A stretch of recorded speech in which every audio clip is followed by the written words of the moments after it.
Boa tarde, pessoal. Vocês não fazem ideia o que é estar aqui na frente. Com todo esse pessoal, principalmente o Nissan, o Guardi da Gradiente, e esse pessoal que eu falei para ele, para o pessoal da Sharp, eles foram culpados por me manter 40 anos trabalhando e 40 anos atendendo esse bando de malucos, que eu considero malucos, que vivem até hoje mexendo com a linha MX. Eu aprontei para vocês aqui um histórico de como comecei a me envolver com essa área da MX. Claro que eu nunca fui uma Gradiente, nunca fui uma Sharp, nunca fui uma empresa grande, nunca trabalhei com essa coisa. O máximo que eu cheguei a ter trabalhar com uma empresa grande foi na época do Ringo, que eu ajudei a desenvolver o computador Ringo. E depois, um belo dia, eu resolvi que não ia mais trabalhar para ninguém, eu ia trabalhar por minha conta. Isso aí foi em 1994. Não sei, muitos aqui não devem nem saber o que era 1994, porque não estavam aqui. Mas eu já estava resolvido a não trabalhar para mais ninguém em 1994. E aí você sai do emprego e o que eu vou fazer da minha vida? Eu tinha feito o joguinho Disco Laser para o Ringo, e eu falei, mas o que eu vou mexer? E nessa época, quando eu trabalhava na Ritas, que foi onde desenvolvi o Ringo, eu acabei lendo uma revista que foi lançado nos Estados Unidos, um tal de Splice Vision, não Splice Vision, foi Spectra Video SV318, que era o quê? Que era um Coleco com o Basic da Microsoft, que basicamente era isso, ele tinha intimidade com os dois. E eu, como estava com interesse nessa área de videogames, eu acabei me interessando mais ainda, queria desenvolver um computador colorido, evoluir o Ringo para outro patamar. Nesse mesmo tempo, já estava a Gradiente e a Sharp fazendo o que eu não teria dinheiro para fazer, nem torcendo tudo que eu tivesse de economia possível. Então, o que eu fiz? Falei, preciso sobreviver. Falei, vou desenvolver um cartucho, que eu comprei o Splice Vision. Deixa eu ver aqui se tem a... Opa, para lá. Aqui. O Splice Vision com cartucho leitor. Por que esse cartucho leitor foi criado? Eu comprei o videogame. Na época, paguei, acho que foi 280. Tem até uma reportagem que eu fiz o favor de perder, que tinha o valor do videogame e o valor de um jogo, que era o Zaxxon, que era para o videogame.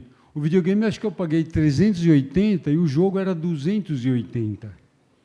Eu falei, cara, eu não vou ter condições nunca de manter uma coisa dessa. Aí, na naturalidade brasileira, vou ter que dar um jeito de não gastar dinheiro para ter jogo, né? Eu resolvi desenvolver um cartucho, que é esse leitor, que ele faz o quê? Opa! Essa placa maravilhosa, para ver que é altíssima tecnologia, hardware de primeira linha, que foi feito praticamente à mão, com ALPHAC, com transferência manual do layout em 2:1, redução fotográfica, ia produzir placa lá não sei aonde, para conseguir ter um hardware mais ou menos.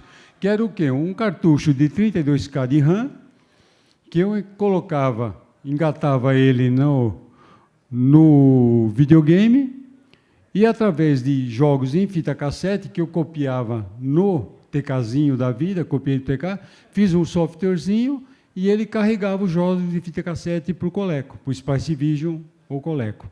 Aliás, para o Splice Vision, porque esses dias eu peguei um Coleco e descobri que meu cartucho não encaixaria no Coleco, porque tem uma parte metálica lá, então não daria. Então era mais para o Splice Vision. E tudo fabricado artesanalmente, a caixa, tudo, os escritos, a marca. Aí apareceu, preciso dar um fabricante para isso daí. Daí surgiu o nome ACVS, que é a minha inicial, Ademir Cachano, e a VS, a Valéria da Silva, que graças a ela trabalhar na Folha de São Paulo, no jornal Folha de São Paulo, foi feita uma reportagem do desenvolvimento desse cartucho. E esses dias eu perguntei para um conhecido aí, que um dos primeiros que comprou, falei, como é que você me achou? que ele foi o rapaz que comprou um dos primeiros cartuchos e me emprestou o Expert para eu desmontá-lo. Ele emprestou para eu testar o micro. Eu desmontei o computador inteiro, levantei o esquema inteirinho do Expert, parte analógica, digital, desassemblei a ROM inteirinha dele para estudar como funcionava o micro da MSX. E esse micro da MSX, pelo Spectra Video que eu tenho ouvido falar, foi a primeira vez que eu vi a sigla MSX em uma documentação.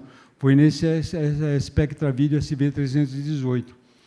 E comecei a fazer o leitor, vi que dava certo, alugava cartucho, copiava, passava para a fita cassete e vendia as fitas cassete para sobreviver. Foi uma beleza, não ganhava dinheiro nenhum, dava uma dor de cabeça violenta, você tinha que levar até o cliente para instalar, para mostrar como funcionava, era uma dificuldade violenta, que não era um produto comercial para você vender em balcão de loja, nada. Você tinha que fazer todo o marketing, era tudo feito na raça, né? Feito na coisa. Mas era difícil, mas era reconfortante. O problema é que, por exemplo, esse cartucho que está aí, esse primeiro cliente que comprou, um dos primeiros, ele me deu de volta. É o Splice Vision dele e o cartucho dele, esse daqui, essa foto. Porque eu mesmo não tenho. O meu Splice Vision está desmontado e esse aqui é o dele. E esses dias eu comecei a estudar como funcionava esse cartucho, que foi desenvolvido em 1984. Eu nem lembro o que eu fazia em 84. Calcula lembrar a ideia que eu tinha no desenvolvimento de um programa, de um hardware em 84. Era super difícil. E eu fiquei invocado que eu não consigo entender o que eu tinha na cabeça para isso aí funcionar. Eu não consigo. Eu peguei o programa, olho o programa assim, não entendo nada do que está lá. Não faço ideia como está funcionando aquilo. E é incrível, porque tem um botãozinho de reset no videogame que você liga, você aperta o botão, entra o videogame. Tem um botãozinho aqui embaixo no leitor, que é outro reset. Você aperta o reset, entra o leitor. Eu não faço ideia como isso está acontecendo. Eu vou voltar, por incrível que pareça, estou esperando passar o seminário, que eu vou voltar lá, pegar tudo, eu quero saber o que eu estava na cabeça quando eu desenvolvi isso daí. E outra, é incrível, se eu botava fita cassete, ele tem um medidor de nível de sinal que você ajusta o volume para ter na condição ideal de ler o jogo. Falei, nossa, o cara era bom que fez isso aí, o cara era invocado, tinha cheio de coisas, mas era muito legal. Então, é aquela coisa que você passa, 40 anos depois, mais de 40 anos, né, que é 84, mais de 40 anos, 41 anos, eu vou lembrar o que está acontecendo, mas vou estudar o que me interessou. E esse aqui foi o primeiro produto que foi criado comercialmente, teoricamente comercialmente. Aí surgiu a marca CVS. Se vocês virem alguma semelhança desse cartucho que carrega jogo em fita cassete com uma tal de Mega RAM, vão ver que não é mera coincidência. A sequência das criações... Opa, o que eu fiz? Aí, uma das primeiras Mega RAM, tem essa aí com resina, que foi a proteção de copyright. A famosa opção de copyright da época, que não adiantou nada, que foi copiado o cartucho, foi vendido. Muitos copiadores venderam muito mais Mega RAM do que eu, e acabou funcionando. Mas foi um dos primeiros produtos criados para a linha MSX. A Mega RAM, a ideia era a mesma, você tem os jogos que eram caros para a linha MSX, colocava o cartucho e lia. Naquele cantinho que está sem resina lá, é a mesma entrada de cassete que tinha na interface do leitor, que ele lia o jogo muito mais rápido, em 3.600 bps, lia o jogo bem rápido para o cartucho. A Mega RAM, a ideia é a mesma, só que na época que eu desenvolvi a Mega RAM, já estava difundido o disquete aqui no Brasil. Então, já foi eliminado e o pessoal carregava o jogo direto do disco e rodava. Se vocês, tranquilamente, quem mexeu com a MSX, quem mexeu com a Mega RAM, viu um programa megaram.bin em algum disco. Foi o único software que eu desenvolvi para o MSX, foi esse daí, megaram.bin. E é o software mais copiado do Brasil. Que todo mundo que vendia, toda software house, né, pirata house que desenvolvia software, mandava um megaram.bin junto. Então, todo mundo recebia o megaram.bin. E é um software que era incrível também. Ele acha a Mega RAM em qualquer slot que você colocar do MSX, seja expandido ou não. Você colocou a Mega RAM lá, esse programa acha a Mega RAM e carrega o jogo lá, sem você se preocupar com nada. Então, a ideia era ter um produto final. E essa Mega RAM, deixa eu ver se o Ravaz... Não trouxe aqui Mega RAM, né?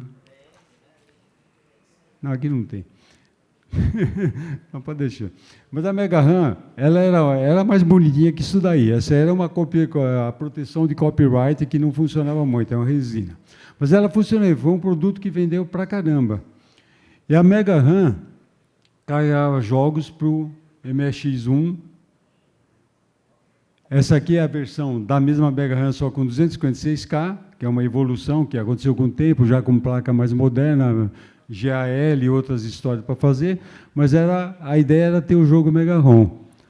O que desenvolveu bastante no MSX, esse kit. Quando eu tive acesso ao primeiro MSX, através do pessoal que eu dei um curso na Gradiente, um engenheiro da Gradiente me passou uma EEPROM e falou, olha, nas EEPROMs que nós testamos de interface drive, essa aqui rodou melhor, que era do Micro National. Falou, se você quiser desenvolver uma interface com essa EEPROM, ela vai funcionar muito bem. Eu segui com o conselho dele e fiz uma interface de drive usando a EEPROM que ele passou, que era do Micro National. E a interface realmente funcionava muito bem. Quando eu comecei a trabalhar com MSX, que eu levantei o esquema, recebi tudo, vi como funcionava, eu falei, preciso fazer um produto para MSX. Qual a primeira coisa que eu fiz? Bem, para colocar uma EEPROM, uma interface drive dentro do MSX, eu vou precisar do expansor de slot. Então, peguei um manual do fabricante, o manual da própria, acho que é da ASCII, o manual do MSX do 2.0, e vi o esquema que eles têm lá para fabricar, para montar o expansor de slot. Fui lá e fiz um circuito, que era o expansor de slot, e a interface de drive, tudo reunido numa plaquinha. Colocava dentro do computador MSX e instalava, embutia um drive de 5 1/4 nos computadores Expert. O 5 1/4 ele ficava aqui embaixo. Esses dias eu postei uma foto na internet que eu achei o micro que tem o drive 5 1/4 aqui embaixo. Ficava perfeitinho. E o incrível é que a placa analógica da Gradiente, para caber o drive 5 1/4, ela tem 5 centímetros exatos. Você faz um corte nela e levanta a placa, o drive vai até o final, fica perfeitinho. E foi isso que eu comecei a fabricar essa placa para colocar em computador Gradiente. Isso é uma beleza, até eles resolverem colocar a parte de RF do TE1 dentro do micro. Aí acabou o espaço que tinha, não tinha mais espaço para nada no micro. Então, o pessoal levava o computador em casa, eu fazia toda a ginástica, instalava o drive, cortava a lata, cortava o painel, você pegava micro zerinho, novinho, que custava baratinho. Um Expert qualquer um comprava no açougue, né? Era fácil. Era uma fortuna isso aqui. Você vê os valores, o rapaz lá, o Tomás, que me emprestou comigo, ele tem a nota fiscal lá. Era um monte de zero absurdo, era caro pra caramba. Aí você pega um computador novinho da pessoa, rasga o painel principal, corta a lata, que todo o suporte do micro, e parafusa um drive lá dentro. Eu falei, isso aí não é normal, não pode considerar isso uma coisa normal. Mas eu fazia essas coisas. E funcionava. E depois, quando eu tive acesso ao MSX2, que o Miguel me levou ao MSX2 para conhecer, eu falei, putz, eu tenho um expansor de slot, tem interface de drive, já colocava as EEPROMs ali, que era da interface de drive, colocava o Simple, colocava outras coisas, tinha espaço para colocar mais coisa lá. Eu falei, putz, isso aqui para virar um MSX2, só preciso do processador de vídeo. É onde eu desenhei essa placa, a C88, que é a placa que eu fazia com o expansor de slot e as memórias e a interface de drive junto com o processador de vídeo. Coloquei o processador de vídeo, não tinha relógio real, fiz um simulador de relógio com RAM estática, que ele faz a função de armazenamento, e o micro funcionou. Isso aqui, hoje o rapaz trouxe uma caixa que foi vendida pela MPO, era instalado no computador, tem que ser instalado manualmente. Você tinha que ir lá, desmontar o computador inteiro, abrir, fazer, colocava essa placa por baixo e fazia. Calcula a mão de obra que era fazer isso aí. A ginástica que era montar a placa, testar, achar componente, que se a Gradiente e Sharp tinha um problema com o componente, calcula um Zé Mané que está começando, que não tem conhecimento, não tem nível comercial, nada. Você tem que caçar. Até hoje eu fico invocado como é que eu consegui achar algumas coisas para montar essas placas. Mas acabou saindo bastante. Esse kit 2.0 foi vendido, instalado em vários computadores, foi na época lá, isso aí foi 1986, né, 87, o kit ia ser 88, 87, 88, foi bastante. E deu para viver tranquilamente. Essas placas foram desenvolvidas, quando apareceu o 2+, a evolução dele foi passar por uma placa diferente. Pode ver, isso aqui era como era instalado, no Expert, deixa eu voltar aqui. Essa aqui é a outra adaptação, a Maper, que o computador Gradiente vinha com 64K. Começou a aparecer muito programinha que precisava de Memory Maper. Eu fiz uma plaquinha para adaptar, para colocar Memory Maper no Expert. Isso aqui era tudo, você fala, você pensa, eu vou fazer. Não. Aparece o problema, você vai lá e acha a solução, cria uma solução e põe para resolver o problema. Pode ver, é uma plaquinha simples. Até hoje tem gente aí que está... Apareceu um cara produzindo essa plaquinha esses dias aí. Ou seja, é uma coisa antiquíssima, mas que ainda tem interesse. Essa aqui é a interface de drive, que eu fiz em forma de cartucho também, para quem fosse usar, que ficou depois a interface de drive rápida. E vocês podem ver que era tudo uma evolução natural da coisa. Não tinha a ideia, vamos ganhar tal mercado. Eu falei, eu não tinha estrutura de uma Gradiente, eu não tinha a necessidade de mercado que uma empresa grande tem, que na realidade é essa, né? Eles têm que ter um produto com com tanta projeção de venda, que eu justifico como sendo as razões do pessoal perguntar, por que não fizeram o 2+, por que não fizeram o 2.0? Existe um estudo de mercado para ver se é viável. Para mim, que eu fazia isso pessoalmente, individualmente, para mim era uma fonte de renda. Mas para uma Gradiente, isso aqui não era nada. Isso aqui era um cara metido a fazer coisa para MSX. Desenvolvi a interface de IDE, que é para ter, quando começou a aparecer a necessidade de colocar um HD, mais desenvolvimento. Essa aqui é a placa... o kit 2.2+, que pode ver que já tem a resina de novo. A resina foi para, quando tivesse uma feira, ia ter uma feira de informática lá, eu ia lançar a placa 2+. E tinha uma tal de empresa, não sei se alguém já ouviu falar aqui, de uma tal de DDX. Tudo que eu fazia, a DDX copiava. E eu não registrava nada disso aqui, então a DDX copiava tudo que eu fazia. E até a feira de informática, essa história é meio interessante, até a feira de informática eu falei, putz, eu vou lançar o kit 2+. E eu não quero que a DDX copie, me dê pelo menos uns 2, 3 meses, para eu ter dar uma respirada, né, e vender algumas placas antes que eles copiem, que eles iam copiar, eles iriam mesmo, tranquilo. Então, o que eu fiz? Eu fiz a placa, coloquei o VDP 2+, modifiquei a EEPROM, e embaixo daquela resina, se alguém tirar a resina, vai ter um CI lá, que são 8 portas lógicas, se você ler a porta que está lá, vai vir AC. Coincidência, né? Não tem nada armado. Você vai ler AC. Fui lá na EEPROM, modifiquei a EEPROM, fazendo uma rotina completamente maluca para ler esse AC. Se você olhar a rotina, você acha que aquilo não faz absolutamente nada, mas se passar lá e não tiver o AC, não funciona nada. E coloquei a resina lá em cima daquela portinha lógica. Só que o segredo da placa não estava nessa porta AC nem na resina. Tinha uma outra característica de um programa, que era o Synthsaurus, que ele tem o reset a quente. Quando você liga o micro, ele tem o reset a frio, que ele está partindo. Quando você manda o software fazer um reset, ele já está resetado. Ele dá um outro reset e o MSX2 ativa um bit para indicar que já teve o primeiro reset. Então, ele não faz o teste destrutivo da memória para identificar quanto tinha de RAM. E essa parte estava exposta lá. Eu coloquei a resina para eles se preocuparem com o outro lado. Isso aí foi o que salvou.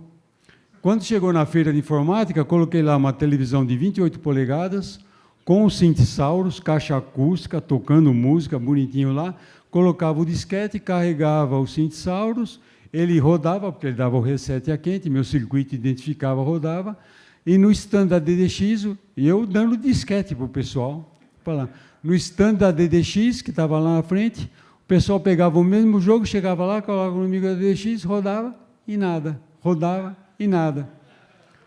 É simplesmente para isso que foi colocada aquela resina. Não estava defendendo nada, mas funcionou. Isso aí me deu uns 2, 3 meses de folga antes que eles encontrassem uma solução para a cópia do cartucho que fazer. Eles lançaram o kit 2+, e mesmo assim, no kit 2+, não tem o reset a quente. Eles modificaram o EEPROM para fazer um teste não destrutivo da memória. Então, o teste mede a quantidade de RAM, mas não destrói o primeiro byte lá, que seria a localização. Então, você pode ver que era uma brincadeira, era um jogo, né, que você fica produzindo coisa, tentando vender, sabe que vai ser copiado, não tem como se proteger da cópia, não tem como se proteger, não adianta registrar, ir no NPI, registrar, não vai resolver nada, porque não vão copiar e pronto. E você faz uma jogadinha só para ganhar tempo e tocar o barco. E nisso, os experts vão aparecendo. E eu achava incrível que você anunciava no que na época lá? Eu tinha telefone no escritório. Não existia fax, não existia internet, não existia nada. O pessoal via o anúncio na revista, pagava o valor do kit, embrulhava o micro, empacotava o micro, mandava para o escritório aqui em São Paulo, achando que eu ia instalar o kit dele. A confiança é absoluta. Hoje em dia, duvido que alguém teria coragem de fazer isso. Você vem e me paga em dólar o valor da coisa, pega seu computador novinho, embala, te manda para outro estado, vinha do país inteiro isso daí, manda para o estado para você instalar uma coisa e devolver o computador para ele. Era uma relação de confiança absurda. Numa época que você não tinha meio de comunicação eficiente, no máximo um telefone. Então, eu acho incrível até hoje como meus clientes acreditavam no que eu estava fazendo. E isso aí ajudou bastante a desenvolver novos produtos. Esse aqui foi uma tentativa de evitar a instalação nos micros. É um cartucho 2+ com FM. Você colocava em qualquer MX, colocava o cartucho, ele virava um 2+ com FM, bonitinho, saía o vídeo, o áudio, saía tudo dele. Então, foi um jeito de você evitar fazer essa transformação. Foi uma evolução. Esse aqui é uma outra versão do kit que usava o Bus Expansion do Expert, que é o único mic que tinha o Bus Expansion, então ele era mais fácil de instalação do que os outros. Esse aqui foi um material que eu recebi do Japão, como é que ele chama? Eu esqueci quem fez a ideia. Você lembra? Não lembro também, não. Não, ele me mandou os componentes para fazer uma interface SCSI, Mega SCSI. Olha o trabalho. Linha vermelha é endereço, linha amarela é dados e linha azul são sinais de controle. Olha a ginástica que era fazer uma placa de protótipo. Desenvolvi a Mega SCSI, que isso aqui virou com material que veio do Japão, e virou essa placona já preparada. Isso também é de um cliente que mandou para lá. Tem 2 SCSIs aí. Esse aqui, graças ao Daniel que mandou essa foto aí, que eu nem lembrava mais que eu tinha feito isso aí, é um adaptador de mouse. Você colocava um mouse de esfera normal, adaptava, colocava no MX e usava um mouse de esfera normal, porque era outra coisa que a gente não tinha aqui. Eu cheguei, depois que eu achei lá do Gilmar, que está por aí, tem um mouse que eu modificava, um mouse de esfera com um processador interno para rodar mouse nos programas de MX2. Essa aqui é a placa ACE 001, que é a ideia que eu estava aqui em 95, estava no escritório aqui na Paulista. Falei, putz, está na hora de melhorar, porque o gabinete Expert dá muito trabalho. Eu falei, vou fazer uma placa para ser adaptada em computadores, gabinete de micro PC. Então, é um AT, antigo, pode ver o conector da fonte é conector AT, e em 95, acabo de desenvolver a placa, bonitinha, conector AT, que os PCs fazem, vamos usar a TX. troca a fonte, troca a forma, troca tudo, ficou. A placa, tem até hoje placas lá que estão esperando para um dia serem terminadas. Porque ficou, porque trocou o conector da fonte e bagunçou tudo que eu queria fazer, foi para o espaço. Daria para evoluir e atualizar essa placa hoje em dia para usar um gabinete mais funcional. Essa aqui é a última das últimas, que é a junção de tudo. É uma placa Expert 4, que é essa daqui, que tem uma quietinha aqui, bonitinha, que a ideia era o quê? Você pegar todos os componentes que você tem similar na placa Expert normal, passar para essa placa nova e colocar os adicionais, que é o processador de vídeo, FM, relógio, essas coisas. E a própria pessoa montar. A ideia não era eu montar essa placa e sair vendendo, é a pessoa aprender a montar, cada um montar o seu computador. Funcionou legal. Tenho amigos aí lá de Curitiba, que o cara é advogado, ele ficou tão contente quando ele montou e a placa funcionou, que ele comprou mais umas 3, 4 depois. Deve estar tudo lá esperando para um dia ser montada. Mas ele ficou, eu falei, o gostoso é isso, é ver a pessoa que nunca se imaginou na área fazendo uma coisa dessa, montando um computador e fala, putz, eu montei meu computador. É reconfortante isso daí. E a placa montada, deixa eu ver se tem o último slide, é isso daí. Eu acho muito bonitinha essa placa. Ela ficou bonitinha. Ela se encaixa exatamente, você tira a placa do Expert, coloca essa placa, principalmente se for Plus, DD Plus, tira uma e encaixa a outra. Não tem que fazer nada. A Expert 1, você tem que fazer umas gambiarras lá na fonte para alimentar, mas é uma ideia muito boa, muito prática também. Tem os slots internos, você fica com o micro completo. Então, a minha história é o quê? Eu sempre tentei complementar o MSX com o que não tinha aqui no Brasil. Sempre foi... A ideia foi essa, você não tem acesso às coisas aqui, então vamos fazer a coisa andar.